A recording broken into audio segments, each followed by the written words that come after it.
Y entonces los soldados del gobernador llevaron a Jesús al pretorio y reunieron alrededor de él a toda la compañía. Y desnudándole, le echaron encima un manto escarlata y pusieron sobre su cabeza una corona tejida de espinas y una caña en su mano derecha. Hincado la rodilla delante de él, le escarnecían diciendo: Salve, Rey de los judíos. Y escupiéndole, tomaban la caña y le golpeaban la cabeza.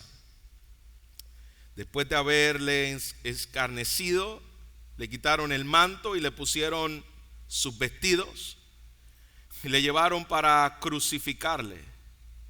Y cuando salían, hallaron a un hombre de Cirene que se llamaba Simón, y a este obligaron a que llevase la cruz. Y cuando llegaron a un lugar llamado Gólgota, que significa lugar de la calavera, le dieron a beber vinagre mezclado con hiel, pero después de haberlo probado, no quiso beberlo. Cuando lo hubieron crucificado, repartieron entre sí sus vestidos, echando suerte para que se cumpliese lo dicho por el profeta: partieron entre sí mis vestidos y sobre mi ropa echaron suertes. Y sentados le guardaban allí y pusieron sobre su cabeza su causa escrita: Este es Jesús, el Rey de los judíos. Oremos. Padre, gracias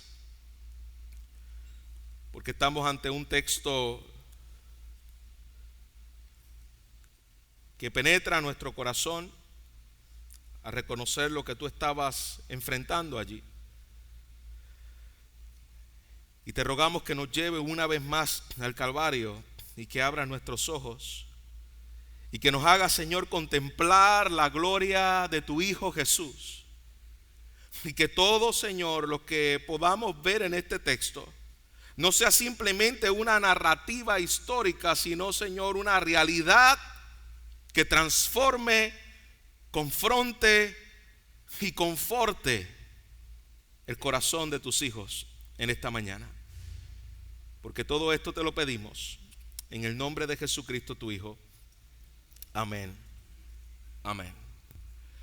Si yo le preguntara cuál libro de la historia particular bíblica usted podría identificar como el que muestra el corazón humano en todo su esplendor, algunos tal vez le viene a la mente probablemente el diluvio, donde allí puede mostrarse el corazón, donde dice que el corazón del hombre era inclinado solamente al mal. Otro le puede venir a memoria Sodoma y Gomorra, donde estaban entregándose a sus placeres, a sus lascivias, a su pecado en todo su fuerza. Y podemos seguir buscando historias bíblicas que podamos decir: mira la maldad del hombre. Sin embargo, yo creo que no hay historia en toda la Biblia que muestre el corazón del hombre como el versículo que acabamos de leer ahora mismo.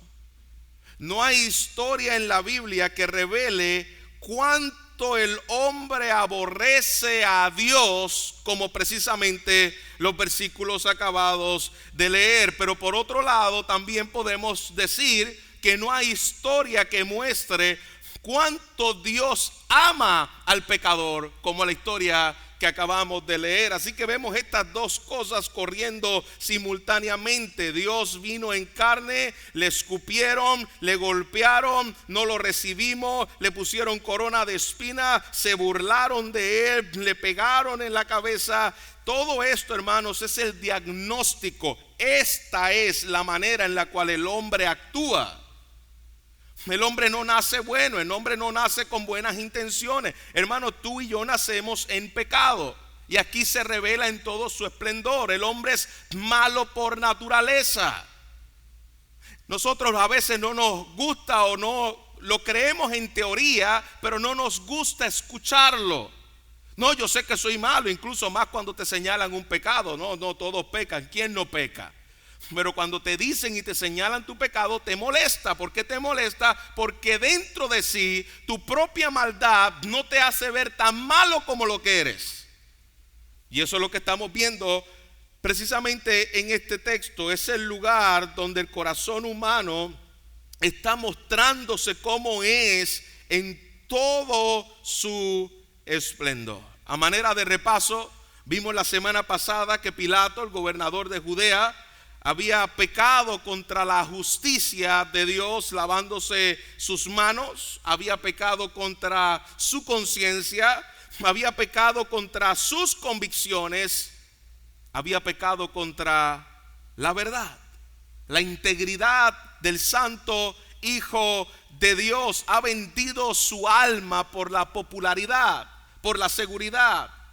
Y ese miserable hombre, no lo dije la semana pasada, pero la historia dice que terminó de igual manera ahorcándose como Judas. A él lo destituyen como gobernador, lo sacan, y la historia dice que Pilato también se ahorcó y murió de esa manera. Así que podemos ver a este hombre que había entregado a Cristo, había lavadose las manos por su ambición personal, por su cobardía, por el temor.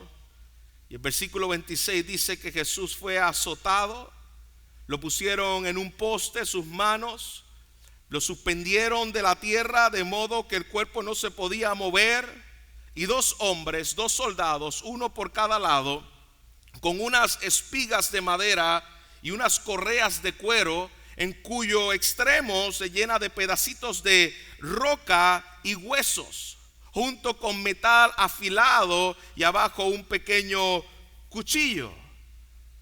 Laceraban el cuerpo de Jesús hasta el punto de dejarlo totalmente identificable, totalmente ensangrentado, para que los hombres pudieran de alguna manera tenerle piedad y decir: suelten a este hombre, ya es suficiente. Pero la sangre de la multitud no era suficiente. Aquí podemos ver la maldad del corazón humano una vez más. Y el rey de la humanidad comienza a burlarse por los seres que él mismo creó. Después de aquella flagelación brutal que le hicieron a Jesús, es llevado al pretorio, donde iba a ser juzgado, su espada abierta por los azotes romanos, su cuerpo totalmente ensangrentado, su fuerza física estaba ya agotada. Y en vez de mostrarle compasión, los soldados deciden: vamos a divertirnos con Jesús, vamos a hacer un circo con Jesús. Y mientras Jesús estaba desnudo, literalmente así lo hacían para vergüenza de los criminales, los dejaban desnudo donde todos pudieran verle. Sus heridas, tomaron un manto que utilizaban muchas veces los reyes, utilizaba Pilato, tenía uno de ellos como gobernador, y le pusieron uno color escarlata, que habla acerca de la realeza, y lo ponen encima de la persona de Jesús, un manto púrpura, mismo color oscuro, donde hablaba de la realeza. Era una forma de burla. Y ese manto morado, aunque no quisiera entrar en alegoría, pero de alguna manera también me recuerda: mi pecado fue puesto sobre él. Mi pecado fue puesto sobre la persona de Cristo. Y no solamente eso, sino que tomaron una corona de espina con la intención de hacer una burla barata, una imitación barata y dolorosa de lo que era una persona, un rey, una corona real.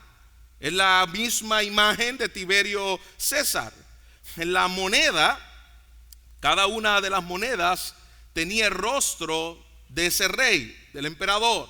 Tenía esa corona. Estaba una corona obviamente que no era de espina, era una corona de flores, la que llevaba César, y era una en la cual está haciendo un contraste. Aquel rey, aquí le ponemos su corona, aquel que dice ser rey, pero no una corona de flores, sino una corona de espina. Y esas espinas perforan su frente con pequeños agujeros de sangre corriendo para mezclarse con el resto de la sangre del cuerpo.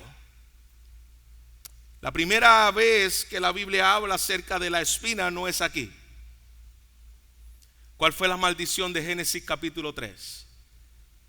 Las espinas no aparecen por primera vez en Mateo. Las podemos ver que después de la caída, la maldición del hombre, ¿cuál fue? Espinas y cardos te producirán.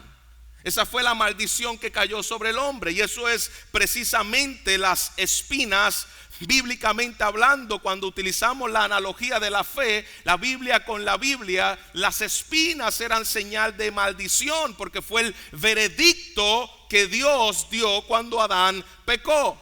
Jesús estaba cargando con la maldición, estaba cargando con el pecado de los hombres, con la maldición de Adán, y allí recibe la corona que tú y yo merecemos, para darnos la corona que solamente Él merece. La corona de gloria que habla el libro de Apocalipsis, la que solamente Él merece.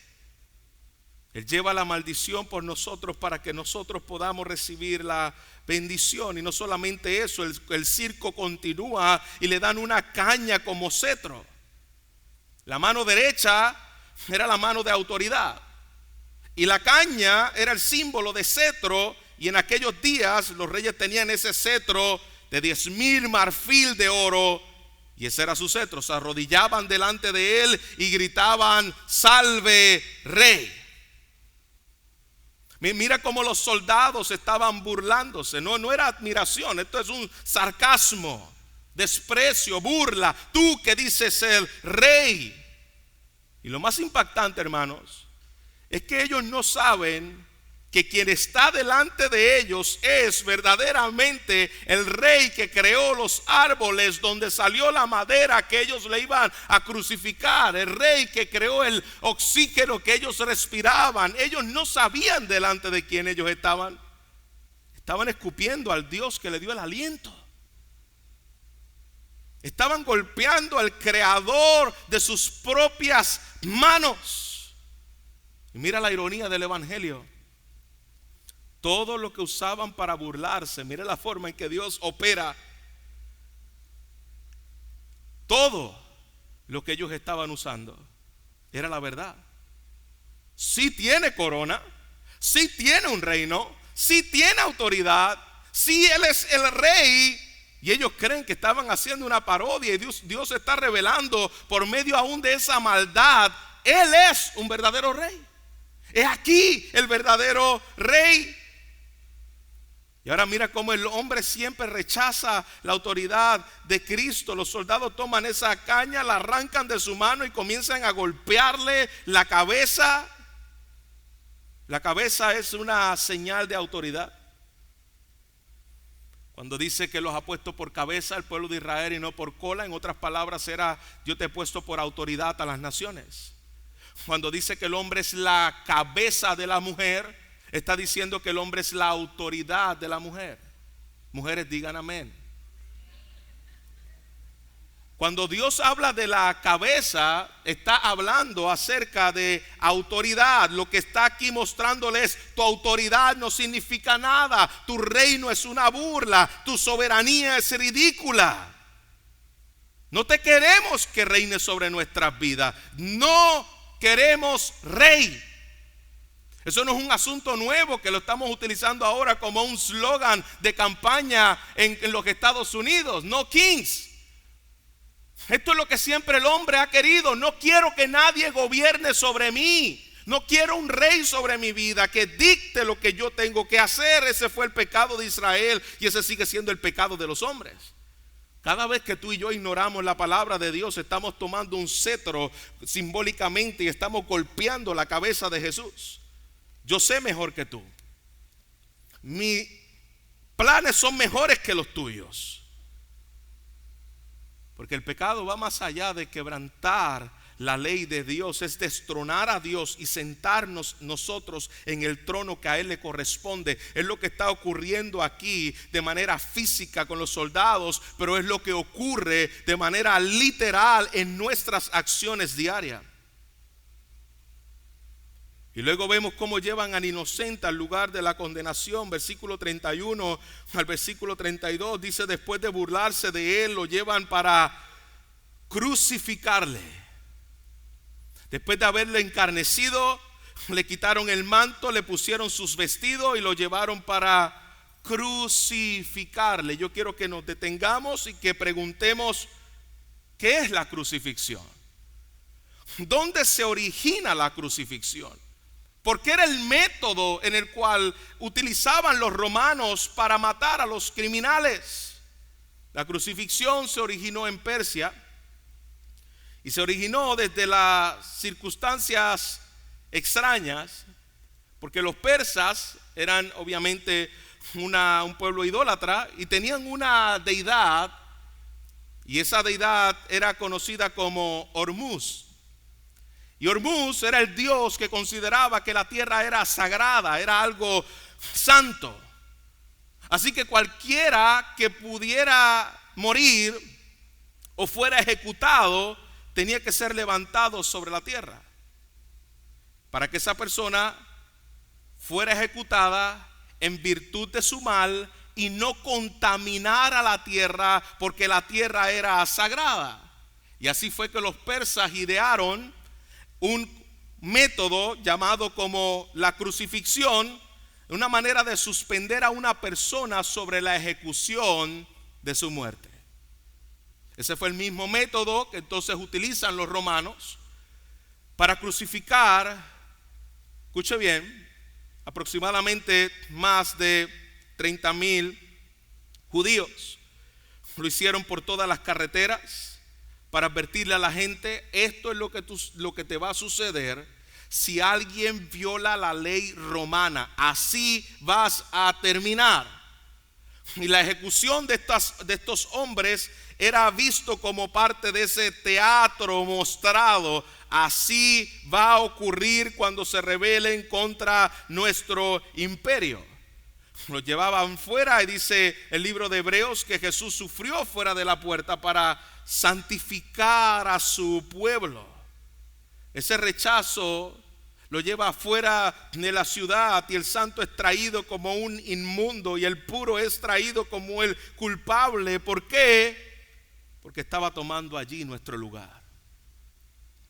Cada paso hacia el Gólgota, cada paso hacia la cruz nos recuerda: esto era lo que tú y yo merecíamos. Cada gota de sangre era mi deuda siendo pagada delante de la justicia de Dios. Cada golpe era nuestro juicio. Y mientras Jesús estaba debilitado en sus fuerzas humanas, sale otro personaje en esta historia, y es Simón de Cirene. ¿Qué sabemos de Simón de Cirene? Cirene era un asentamiento griego, una provincia que se encontraba al oeste de Alejandría, directamente al sur de Grecia, en la costa norte de África. Y parece que era un judío, ya que se llamaba Simón. Era muy probable que era judío. Y aquí hay un judío devoto que parece que no vivía en Jerusalén, sino que viene para celebrar lo que era la Pascua.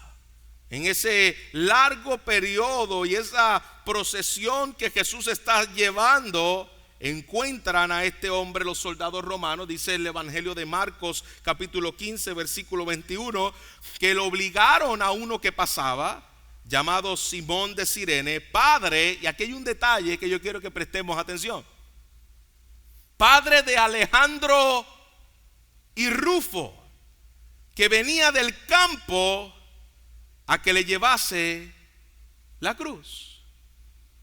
Fíjese bien, aquí podemos tener a un hombre que pareciere uno del montón, que lo toman para que lleve la cruz de Jesús hasta que llegara al Gólgota, Pero interesante porque Alejandro y Rufo son nombres griegos de los hijos de Simón. Es muy probable, obviamente, que si vivía fuera de Jerusalén le ponía nombres griegos, no necesariamente nombres judíos. No vivía en la región de Israel, así que era muy común. Es como un puertorriqueño que se muda toda la vida a los Estados Unidos y allí le pone Michael. Dice, le puso Michael, ¿por qué no le puso Miguel? Bueno, porque vive en Estados Unidos. ¿Se da cuenta? Entonces, la forma en la cual el lugar donde tú vives, los nombres pueden adaptarse aunque tú seas de un país. Pero ¿quiénes son estos dos y por qué yo quiero identificarlos en esta mañana? Tenemos que recordar, Marco escribe el evangelio para los romanos y los primeros lectores bien pueden haber sido romanos, y aquí hay un padre que han sido dos hijos con nombres romanos, fácil de identificarse, y él simplemente identifica a Simón como el padre de Alejandro y Rufo. Romanos capítulo 16, versículo 13. Pablo, escribiendo a los romanos, dice: saludad a Rufo, elegido en el Señor, y a su madre y a la mía.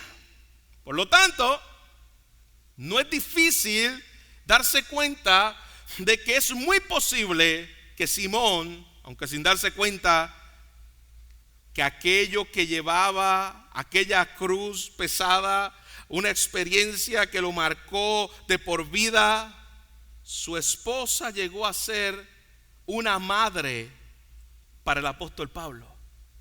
Él en aquel momento dice: ¿por qué yo tengo que haber pasado por aquí? De todas las personas que le pudieron haber puesto a cargar esta cruz, ¿por qué a mí? No, porque es lo que nos cae a nosotros decir en los momentos de dolor, de sufrimiento y de situaciones inesperadas: ¿por qué a mí? Pero ese supuesto casual momento se convirtió en la mayor bendición para Simón y su casa, porque lo que comenzó como una obligación terminó siendo la salvación de un hogar. Hermanos, muchas veces Dios usa interrupciones para atraernos a Cristo. Y aquello que podía parecer una interrupción, me tomaron, tengo que cargar esto, era el plan perfecto de Dios. Aquello que parecía una crisis, una molestia, parecía una tragedia, terminó siendo el instrumento de gracia que Dios usó para acercarnos a Él y para que nuestra vida sea un instrumento de bendición y de transformación a otro, como lo hizo la esposa de Simón con el apóstol Pablo y sus hijos sirviéndole para la gloria de Él. No hay casualidades en el Señor. No hay sufrimientos que están por ahí en manos del azar. Todo está diseñado conforme al propósito eterno de Dios. Decía Charles Spurgeon: si Dios tuviera otra forma de atraerte a Él, yo sé que el Dios que nos ama y nos ama como nadie nos ama, la hubiese utilizado. Este es el diseño de Dios y debemos abrazarlo de tal manera. Esto no es asunto de la casualidad. Y vemos cómo la humanidad sigue jugando mientras el Salvador muere, versículo 33 al versículo 35. Y cuando llegaron a un lugar llamado el Gólgota, y este lugar le llamaban el Gólgota porque tenía, la palabra Gólgota significa en hebreo calavera. Incluso la palabra griega para la traducción de Gólgota es cráneo, donde viene la palabra cráneo. Y en aquel lugar es el lugar donde había una roca, y esa roca tenía forma de carabela, por eso era llamado Gólgota. Hay algunas teorías, hay algunas leyendas que dicen que ese lugar era el lugar donde estaba enterrado el cráneo de Adán. Y como Cristo era el sustituto de Adán, pues Cristo viene a ponerle fin a la maldición de Adán, y eso era una leyenda urbana dentro del pueblo judío. Y también algunos entienden que era un lugar donde continuamente el imperio romano ejecutaba a los criminales, y por eso también tiene el nombre de Caravela.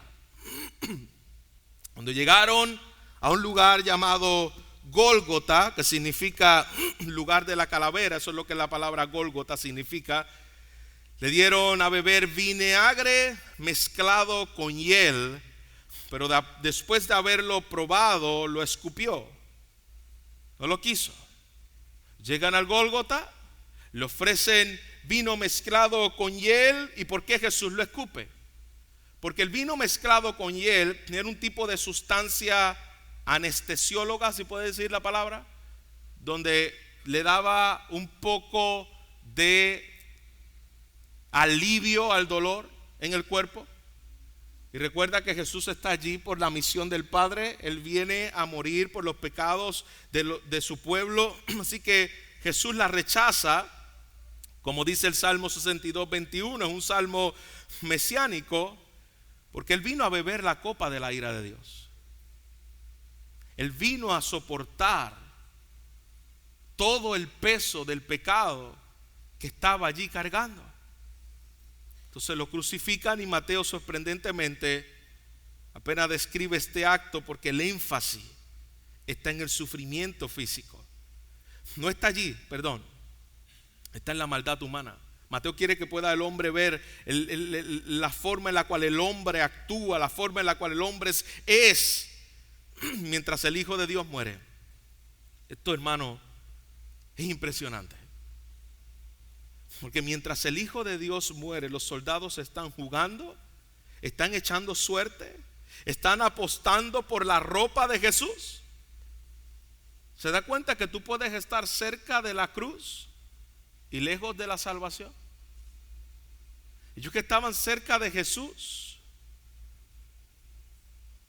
y podemos mirar eso y decir: qué grotesco, qué blasfemo, qué cuadro tan horrible. Pero hermano, esta es la imagen de este mundo. ¿Cuántos hoy hacen exactamente lo mismo? Conocen la historia de Jesús, han escuchado el evangelio de Jesús, saben que Cristo murió, pero siguen jugando. Siguen jugando con el pecado, siguen jugando con la eternidad, siguen jugando con la misericordia de Dios. Están al pie de la cruz, pero sus corazones están en otra parte, rechazando al Señor, jugando con la ropa de Cristo. Versículo 36 al versículo 37. Ahí vemos que el hombre rechaza al rey que necesitamos. No quiero autoridad sobre mí, no quiero que reine sobre mi vida. Y colocan un letrero en la cabeza, ya que era común, donde vimos la semana pasada con el tema de Barrabás. Ponían el nombre del que iba a ser ejecutado, y generalmente hacían dos cosas los romanos: ponían el nombre a la parte de arriba del que iban a crucificar, y ponían el crimen por lo cual era condenado. Las dos cosas las ponían. Así que ellos ponen arriba del letrero de Jesús, probablemente de manera de burla, pero también había una intencionalidad jurídica en la manera en la cual los romanos querían que mostrara este Jesús, y murió por esto. Y allí le ponen: este es Jesús, el rey de los judíos. ¿Y por qué le ponen este Jesús, el rey de los judíos? Porque ese era el crimen que lo estaban acusando. Recuerda, ponían el nombre del criminal y el crimen por el cual lo condenaban. ¿Y cuál era el crimen que lo estaba acusando el pueblo judío a Jesús? Él dice ser el rey de los judíos, por eso lo estamos crucificando. Por eso queremos que lo crucifiquen, por eso queremos que lo saquen de nosotros. Él no es el rey de los judíos. Y allí estaba puesto ese nombre. Dios soberanamente allí también lo determina, que esté escrito: el rey no solamente de los judíos, el rey de toda la creación, el rey de todas las naciones, el rey de todo pueblo, lengua, tribu y nación, en el cual un día toda rodilla se doblará y toda lengua confesará que Jesucristo es el Señor. Ese es el rey de los judíos. Ese era el que estaba allí siendo crucificado, para que todos puedan reconocer que Él es el verdadero rey. Y duele, hermanos, porque el mundo está lleno de gente así. Se siguen riendo de Jesús, siguen tomando en broma la persona de Cristo, siguen ridiculizando la persona de Cristo, siguen viéndolo como un ignorante. Son insensibles hacia la persona de Cristo y no saben con quién están hablando. No saben de quién están hablando. Ellos no saben qué tienen en sus manos, a menos que despierten por la obra del Espíritu Santo. No saben que iban a pasar la eternidad, por toda la eternidad, siendo juzgados por ese que estaban juzgando. Y esto es aterrador. Por eso, mi querido amigo que te encuentras aquí, que no has venido a Cristo, quizás nunca te has considerado un enemigo de Cristo, pero la Biblia dice que todo aquel que vive sin someterse a Él permanece en rebelión contra Cristo. Tú estás igual que estos soldados. Mientras tú sigas rechazando su autoridad sobre ti, tú sigues en una rebelión contra Él. Tú te estás burlando con el manto escarlata. Tú te estás burlando con el cetro. Tú te estás burlando con la corona de espinas. Tú no eres diferente a ellos. La buena noticia es que el rey que has rechazado todavía sigue ofreciendo salvación. El rey que hoy blasfema todavía sigue mostrando gracia y misericordia, y no te llama primeramente a que te resuelvas tu problema y que seas digno. Te llama al arrepentimiento para que lo veas a Él como tu sustituto. Creyente en Cristo Jesús, nunca olvide de quiénes éramos. Nunca olvidemos quiénes éramos. No eran simplemente buenas personas que un día se dio cuenta de sus errores. Éramos rebeldes, reconciliados por gracia. Y eso destruye todo nuestro orgullo. Y también nos transforma la forma en la cual nosotros vemos a los demás que están lejos de Dios. Porque si Cristo tuvo gracia conmigo, Cristo la puede tener con el peor de los pecadores. Nosotros debemos mostrar la misma paciencia y la misma gracia con los demás. Y a manera de aplicación, yo quiero que podamos mirar estos textos no siendo indiferente a Cristo, porque podemos asistir continuamente los domingos a la iglesia, escuchar sermón tras sermón, conocer historias de la palabra sin conocer realmente a Cristo. La cercanía a la cruz no es sinónimo de que estoy con Jesús. Ellos que estaban cerca de la cruz, pero lejos de entender quién es Jesús. Necesitamos rendirnos ante el Señor. 2, examinemos dónde estamos rechazando la autoridad de Cristo. ¿Dónde estoy rechazando la autoridad de Cristo? ¿Queremos un Salvador? Sí, pero no queremos un Rey. Cristo no puede ser tu Salvador si Cristo no es tu Señor. Un Salvador es que Él te salvó para Él. Tus prioridades son de Él. ¿Qué área de mi vida yo no he rendido a Cristo? Mis finanzas, mi sexualidad, mis relaciones, mi orgullo, mis planes. Porque la evidencia de la conversión no es que hoy yo creo en Jesús. La evidencia de mi conversión es que yo vivo sometido a Jesús. Él es Rey sobre mi vida. Esa es la evidencia de que tú y yo nos ha salvado, de que tú y yo somos salvos y de que Él nos ha salvado, de que el señorío de Cristo es una realidad en nuestra vida. Número 3, dejemos de jugar al pie de la cruz.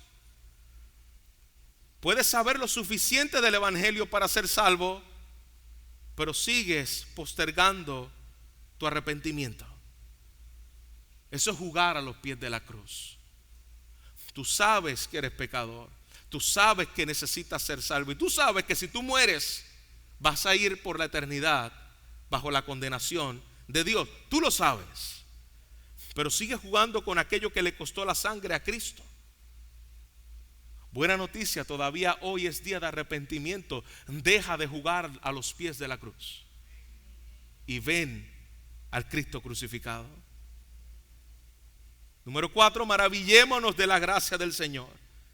La cruz no solamente nos muestra cuán pecador somos, sino que al mirar un texto como este podemos decir cuán amado soy por Cristo.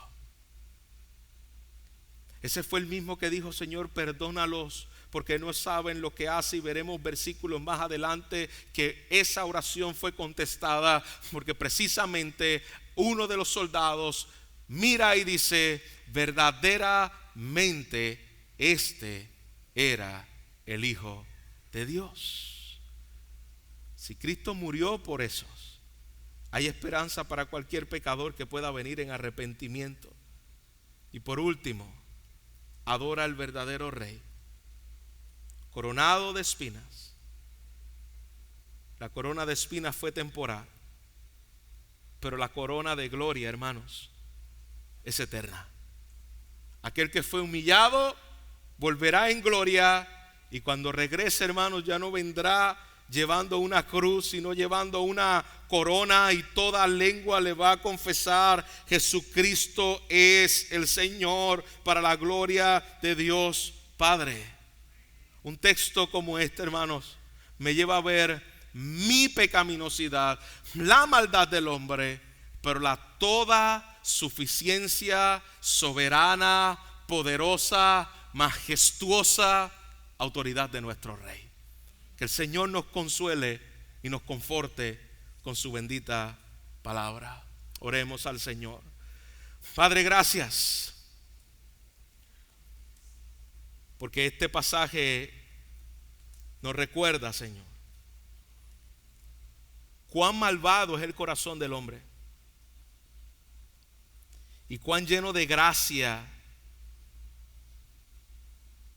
se puede llamar es el corazón de Dios. Gracias, Señor, porque tú has mostrado en Cristo todo lo que el hombre necesita.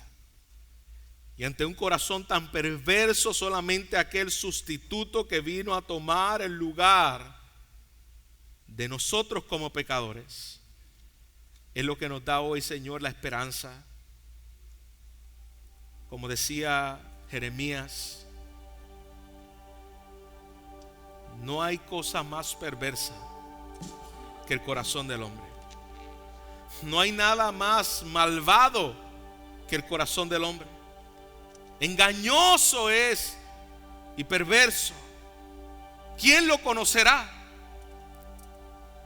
Pero tú, Señor, que nos has dado tu Espíritu Santo, que convence de pecado, de justicia, de juicio, que escudriña las intenciones del corazón, nos has permitido, Señor, poder ver nuestra maldad y no solamente quedarnos como Pilato y quedarnos como Judas, sino ver nuestra maldad y llevarla a la cruz, sabiendo, Señor, que en ella hay perdón para el peor de los pecadores. Padre, quiero rogarte por aquellos que están en este lugar, que están jugando a los dados a los pies de la cruz. Están jugando con aquello que costó la sangre del eterno Hijo de Dios. Y juegan siendo indiferentes con lo que allí ocurrió. Padre, solamente tú puedes abrir los ojos del entendimiento y solamente tú puedes traer conversión al corazón. Obra, Señor, por tu Espíritu y hazles ver la gloria del Calvario y todos estos detalles que acabamos de ver no sean solamente elementos históricos, sino que cada paso que Jesús daba al Calvario, allí estaba pagando la culpa del peso de mi pecado. Perdónanos, Señor. Y aquellas áreas en las cuales, Señor, tú no has sido Señor, finanzas, relaciones, planes, que tú seas, Señor, el Rey, gobernando. Y cuando tú eres Rey y gobiernas, Señor, destruye todo aquello que no te pertenece. Tú eres Rey. Saquea de nuestros corazones la gloria que solamente te pertenece a ti. Señorea sobre nuestras finanzas, señorea sobre nuestra sexualidad, señorea sobre nuestras relaciones, señorea sobre nuestros planes. Porque tú no eres Señor solamente de labios. Porque los que tenemos solamente labios llenos de Jesús, sin el señorío de Jesús, un día escucharán las palabras de Jesús, cuando le dirán: Señor, Señor, apartaos de mí, hacedores de maldad. Gracias que todavía hoy hay misericordia para el pecador. Y gracias porque tu gracia nos llama a la cruz. En Cristo Jesús oramos. Amén.